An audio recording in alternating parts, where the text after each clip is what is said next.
SPC에서 벌써 세 번째 끼임 사망 사고가 발생했다고요. 어제 경기도 시흥에 있는 SPC 삼립 시화 공장에서 50대 여성 노동자 A씨가 빵을 식히는 작업이 이루어지던 컨베이어 벨트에 윤활유 작업을 하던 중에 상반신이 끼이는 사고를 당한 것으로 전해지고 있습니다. 그 현장 노동자 증언인데 공장이 풀가동할 때는 컨베이어 벨트가 삐걱대서 몸을 깊숙이 넣어가지고 윤활 작업을 해야 하는 상황도 있었다는 진술이 있었습니다. 이런 작업을 할 때는 컨베이어 벨트를 일단 멈추고 하는 게 원칙이겠죠. 그쵸. 예. 그러니까 돌고 있는 데에서 윤활 작업을 어떤 기계 설비에다가 하다 보면은 이게 접촉이 발생할 확률이 높아질 테니까요. 그렇죠. 근데 보통 그렇게 안 합니다. 보통 이런 게 이제 예방 정비라 그래서 가동이 멈추는 저녁 시간에 이런 시간에 이제 하게 되는데 네네. 그렇지 않은 경우도 이렇게 많은 거죠. 그 현장에 가 보시면 이 몸에다가 고리 같은 걸 연결을 해요. 그리고 이 고리가 이제 그 비상 정지 버튼과 연결되어 있습니다. 네네. 그래서 작업을 하다가 몸이 딸려 나가면 이게 힘을 팍 받으면서 플러가 뽑히죠. 그러면 그 비상 정지 버튼이 작동되면서 끼임 사고를 방지하는 그런 안정 장치들이 있는데 네네네. 그게 있었는지 좀 확인을 해봐야 될 것 같고요. 그것도 저것도 아니면 이제 2인 1조로 해가지고 한 사람이 버튼을 눌러주거나 네네네. 뭐 이런 방식이 돼야 되는데 이게 지켜졌다 그러면 사고가 안 났겠죠 사실. 근데 안 지켜졌으니까 아마 이 부분에 대한 수사가 필요할 것 같고요. 잘 아시는 대로 SPC 계열사는 사고가 계속 발생하고 있어요. 지금 네. 한 3년 정도 되는 사이에 사망 3건, 부상 5건 인명사고가 있었고요. 예. 특히 논란이 됐던 게 이제 2022년 10월 15일 날 있었던 요건 SPL이라는 회사고요. 네. SPC의 계열사 네. 개념입니다. 여기서 여기서 같은 쪽 회사인 거죠. 같은 네. 쪽 회사입니다. 네네네. 빵 만드는 공장이고요. 20대 여성 노동자가 소스 교반기라 그래서 소스를 섞는 데가 있는데 거기에 끼어서 기계에 끼어서 숨졌습니다. 네. 당시에도 뭐 안전장치 문제 이런 똑같은 얘기가 반복됐었고요. 그쵸. 특히 논란이 됐던 게 사망한 다음 날 그 기계를 흰천으로 가리고 계속해서 생산을 해가지고 네. 공분이 일었죠. 원인 네. 조사도 안 됐는데 거기 막 네. 이렇게 사고 흔적들이 남아있는 기계를 그냥 가리고 계속 생산을 하니까 불매 운동이 굉장히 커졌었고요. 그러니까 허영인 SPC 회장이 사과 기자회견을 했어요. 그리고 뭐 안전위원회를 만들겠다, 안전장치, 안전 시스템에 대해서 1천억 정도 투자하겠다 이런 얘기를 했었는데 이틀 뒤에 또 사고가 났습니다. 손가락이 절단되는 사고가 났고요. 아이고. 그리고 2023년에도 사망사고 1건, 손가락 절단, 골절 사고들이 계속 기계 끼임에 이어졌고요. 전혀 달라진 게 없다는 얘기네요. 현장에서는. 안타깝게도 그런 것 같습니다. 네네.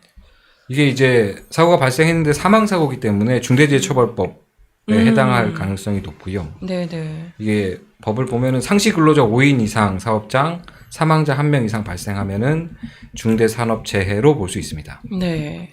이게 이제 형사처벌 규정도 경영 책임자한테는 1년 이상 징역, 법인한테는 10억 원 이하 벌금, 뭐 부상 또는 질병 발생 시에는 7년 이하 징역 또는 1억 원 이하 벌금 규정을 하고 있습니다. 뭐 네. 삼립 시화 공장은 해당 중처법 적용 대상이고요, 당연히. 네, 뭐 당연히 5인 이상 뭐 훨씬 넘으니까요. 네네. 네. 가중 처벌될 가능성이 높습니다. 양형 기준을 보면은 반복된 유사 사고의 경우에는 가중 처벌이 가능하고요. 그리고 안전 예방 조치 이런 조사 결과에 따라서 이 정도면 고의적 또는 중과실로 인한 안전 조치 미비 계속해서 반복해서 발생하고 그걸 고치겠다고 했는데 실제 조치가 없었다 그러면 네. 중과실에 의한 안전 조치 미비에 해당할 수 있겠죠. 근데 이전에는 이 앞선 사고 때는 어떻게 사업자들이 좀 처벌을 받았나요? 제대로? 그 말씀드린 2022년 10월 사고의 경우에는 강동석 그 SPL 대표인데요. 네. 이분이 1심에서 징역 1년, 집행유예 2년, 회사는 벌금 1억을 받았습니다. 이건 너무 약한 것 같은데요. 사람이 그렇게 죽었는데 그러니까 말입니다. 벌금 1억 원. 사실 이 건 말고도 다른 건들을 이렇게 쭉 보면은 집행유예의 형이 굉장히 많아요. 집행유예요? 네. 사례가 뭐 이렇게 사망 사건들이 발생했는데 뭐 유족이랑 협의했다, 그러니까 합의했다. 그리고 이제 재발 방지 조치를 하겠다는 뭐 계획 발표하고 이런 게 다 감형 사유로 적용이 돼가지고요.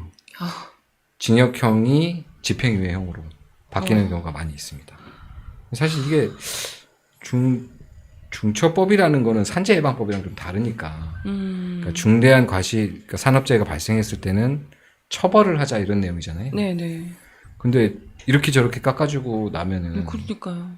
그 원래 처벌을 강화해서 사전 예방의 강도를 높이자 뭐 이런 얘기 취지의 법인데 그게 잘 안 되는 현실이 되어 있는 네. 거죠. 감형되고 벌금도 1억 원 뭐 낮아지고. 네. 형벌의 확실성이 범죄 예방에 효과가 있다라고 얘기를 하거든요. 범죄를 예방하기 위해선 무거운 처벌보다 확실한 처벌이 중요하다. 이게 지금 근대 형법을 만드는데 기본이거든요.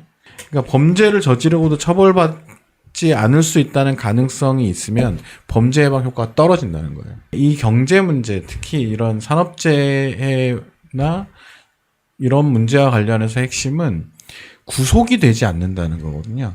그렇게 해서 법을 바꿔서 사업주를 반드시 처벌하도록 중처법을 도입을 했음에도 불구하고 집행유예를 내리면 집행유예를 노리는 거거든요. 이 사람들은 10억을 써서라도 감옥에 안 가면 돼요. 거기에 매출들이 얼마인데 뭐 벌금 몇억 원, 벌금 뭐 10억 원, 20억 원 이게 뭐 아쉽겠어요? 근데 핵심은 사업주를 구속시켜야 한다. 이게 이제 가장 최저 기준이고 그거를 도입시키기 위해서 굉장히 많은 노력을 했는데 이게 사법부에서 실형을 하지 않고 집행유예를 한다는 건 도입 취지를 벗어난 행위를 하는 거죠. 바로 사업주를 구속해야 이런 일이 발생하지 않습니다. 저는 법정 구속해야 된다고 보고 네. 그것을 사법부가 그걸 안 해주면 사회는 아무리 법을 만들어도 소용이 없게 되는 거죠.